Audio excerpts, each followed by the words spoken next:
एक तरफ रूस यूक्रेन युद्ध लगातार खतरनाक होता जा रहा है, दूसरी तरफ मध्य पूर्व में ईरान को लेकर तनाव अब पूरी तरह खत्म नहीं हुआ है। और इसी बीच दुनिया की नज़र वॉशिंगटन पर भी टिक गई है, क्योंकि आज अमेरिकी राष्ट्रपति डोनाल्ड ट्रंप ने पहले यूक्रेन के राष्ट्रपति व्लादिमीर ज़ेलेंस्की और फिर इजरायल के प्रधानमंत्री बेंजामिन नेतन्याहू की अहम मुलाकात होने जा रही है। ज़ेलेंस्की की सबसे बड़ी मांग है यूक्रेन के लिए पैट्रियट एयर डिफेंस सिस्टम और नई सैन्य मदद, जबकि नेतन्याहू की प्राथमिकता ईरान से जुड़े सुरक्षा मुद्दे हैं। ऐसे में सबसे बड़ा सवाल यह है, क्या व्हाइट हाउस से सिर्फ कूटनीतिक बयान आएंगे या फिर दुनिया के दो सबसे बड़े युद्ध मोर्चों को प्रभावित करने वाले सैन्य फैसलों का भी ऐलान हो सकता है। एक रिपोर्ट। दुनिया की निगाहें वाशिंगटन के व्हाइट हाउस पर टिकी हैं, क्योंकि अमेरिकी राष्ट्रपति डोनाल्ड ट्रंप और यूक्रेन के राष्ट्रपति वोलोदिमीर ज़ेलेंस्की के बीच अहम बैठक जारी है। इसके बाद ट्रंप इजराइल के प्रधानमंत्री बेंजामिन नेतन्याहू से भी मुलाकात करेंगे। ऐसे में रूस यूक्रेन युद्ध और मध्य पूर्व के संकट के बीच व्हाइट हाउस आज वैश्विक रणनीति का सबसे बड़ा केंद्र बन गया है।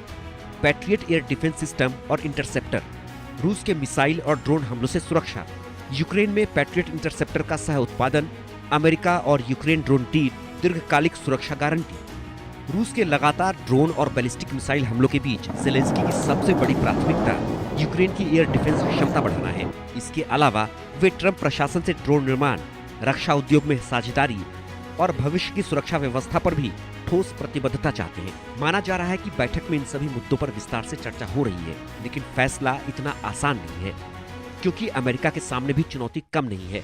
पैट्रियट इंटरसेप्टर की मांग लगातार बढ़ रही है। यूक्रेन के अलावा कई अमेरिकी सहयोगी देश भी इन्हीं रक्षा प्रणालियों की मांग कर रहे हैं। ऐसे में वाशिंगटन को अपनी रक्षा उत्पादन क्षमता, उपलब्ध स्टॉक और वैश्विक प्राथमिकताओं के बीच संतुलन बनाना होगा। ज़ेलेंस्की के बाद ट्रंप इजराइल के प्रधानमंत्री बेंजामिन नेतन्याहू से भी मुलाकात करेंगे।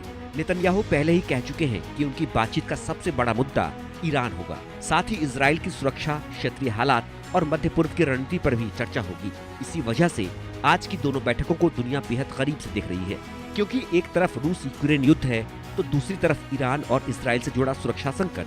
हालांकि अभी तक ऐसी कोई आधिकारिक जानकारी नहीं है कि अमेरिका यूक्रेन के लिए नए पैट्रियट सिस्टम या इंटरसेप्टर देने का फैसला कर चुका है। व्हाइट हाउस के आधिकारिक कार्यक्रम के मुताबिक दोनों बैठकें बंद कमरे में हो रही हैं।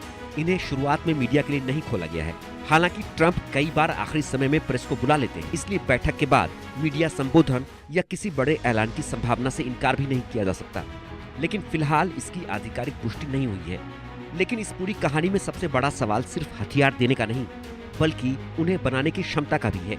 अमेरिका फिलहाल हर साल करीब 600 से 700 पैट्रियट PAC-3 इंटरसेप्टर तैयार कर रहा है, जबकि यूक्रेन, इजराइल, यूरोप और इंडो पैसिफिक सहयोगों की बढ़ती मांग इसके मुकाबले कहीं ज्यादा है। इसी वजह से पेंटागन ने उत्पादन क्षमता बढ़ाने के लिए बड़ा कार्यक्रम शुरू किया है। लक्ष्य है कि आने वाले सालों में इसे बढ़ाकर करीब 2000 इंटरसेप्टर प्रति वर्ष किया जाए।